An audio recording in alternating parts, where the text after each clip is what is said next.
Hey, what's up everybody, and welcome back to the channel. This time around we've got the Haval H7, or the big dog as it's known in China, and we are officially launching it in SA, and I've got a few things to say about it. Well, these are just launch impressions. My full impressions or review is going to come when I do get the car on test, which is going to be later in 2025. So under here is a 2-liter turbocharged petrol engine with 170 kilowatts and 380 newton meters of torque. It will send power to all wheels via 9-speed automatic dual clutch transmission, or just via the front wheel. So we are in the super luxury, which is the all-wheel variant, and I do quite like it. It is a boxy car, as you can see. It does take some getting used to, and I think it's taken me quite a while to get used to the looks, but let's jump straight into it, and I'm going to give you the exterior, the interior, as well as some brief driving impressions later on. So at the front you have the circular headlights, which these are cool. The one thing that I'm not finding amusing are these Ford Mustang-esque vents, which are right there, and they don't do anything really. But you do have then also LED fog lamps and just an overall meh looking front end, to be honest with you. And these are just, I know looks are subjective and some people are going to love it, but personally it does take some getting used to. You come to the side, then that box does come into play much more. You have 19-inch alloys on there, and you've got some hip that happens somewhat towards the rear there, and I don't know how to feel about it really. Some roof racks which are functional. You do have a mirror on there with the 360-degree camera and keyless entry into the vehicle. You come around the rear. The rear, you've got these taillights. Actually remind me of a Mazda CX-5, especially the way that it just goes all the way there. And I do know it's the older generation CX-5s, but I'll put it on screen for you guys. And it does remind you of that. Then you've got the GWM badge on there. Yes, it's still a Haval, but I mean, obviously the parent company is GWM. So you've got that over there, and an H7 badge. And if your car is the all-wheel drive version, then you'll have a 4-wheel drive badge right on there. The boot space is amazing. Let me just open that for you.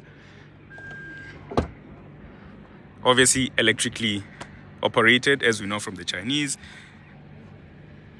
Decent amount of boot space right in there. You lift this strap, then you're met by a spare wheel. Yay. And all your tire repair kit, essentially. But that is some decent amount of boot space in there. I'm going to take it in the interior for you guys and show you everything that you need to know, but it is somewhat decent amount of space.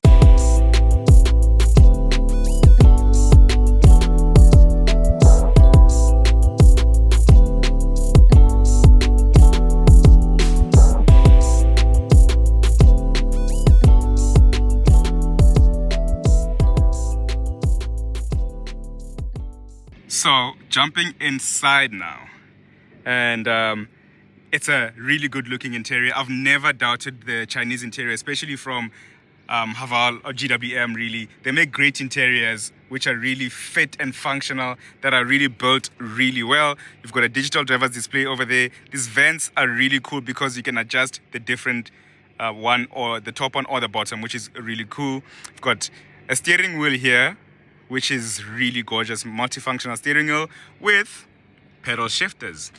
The seats are heated and electrically adjustable, so that is quite cool, and that's in the entire range.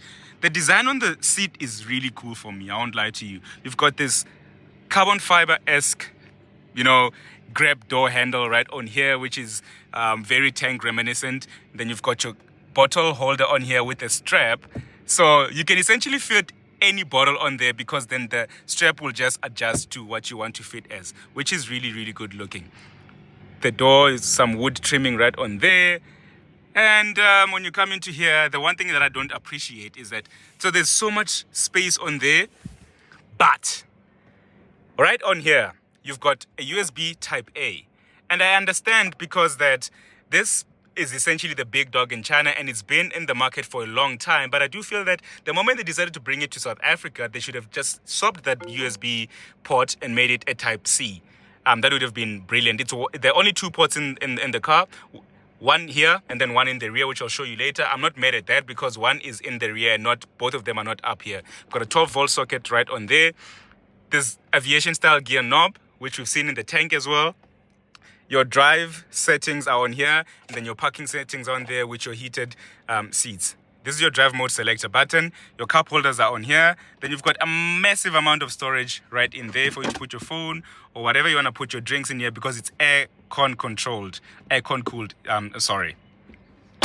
But it's a really good looking interior, a grab handle with some space over there, a massive panoramic sunroof as well. So yeah, you do have decent amount of legroom right in the rear. If I do jump in, this is Greg's sitting position, and Greg is quite tall, but you can just see my legroom that I have, and the headroom is also quite massive. I'll actually show you with Greg, but here's that USB type A again, where I do feel that they should have swapped this for a type C, especially having to bring this car in South Africa.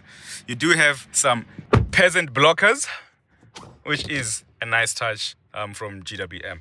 But yeah, that is the interior. I'm going to take it for a drive and give you guys my first impressions.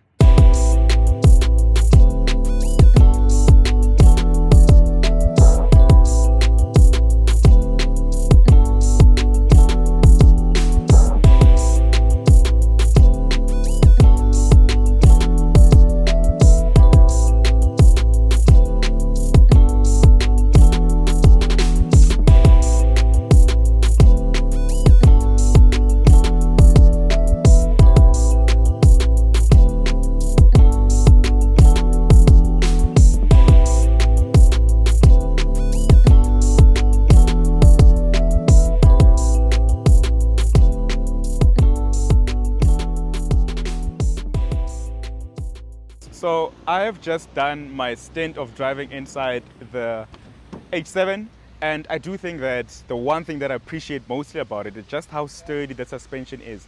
That's the most amazing suspension that I've felt in essentially any of the Chinese vehicles. So they've got a great product on here. The 9-speed automatic gearbox does work perfectly. I mean, it's a tried and tested 9-speed automatic that's essentially found in all of their tank products and some of their GWM products. So I do appreciate this. The engine, 170 kilowatts as well as 380 newton meters of torque. It does feel laggy. You put your foot down in auto, then it automatically just thinks about what it's doing before it officially goes. But I mean, it's nothing that you can't get used to, especially for a car of this caliber. I do suggest just slapping into sport if you are going to be planning some overtaking maneuvers. Put it into sport mode, and that should, make the throttle response much faster if you are in a hurry. But overall, it's a great drive. I am happy with the suspension, especially that suspension. I need to find out what suspension is on there.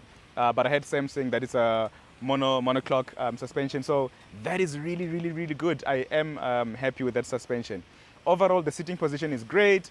The interior overall is great, like I mentioned earlier on. So great work from GWM. My full review will officially come when I do get the car on test.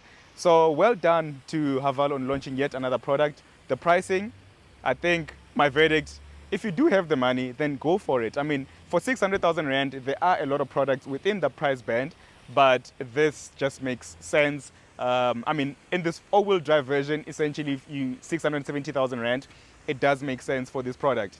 I know the competition, like I mentioned, is stiff, but yeah, this is it.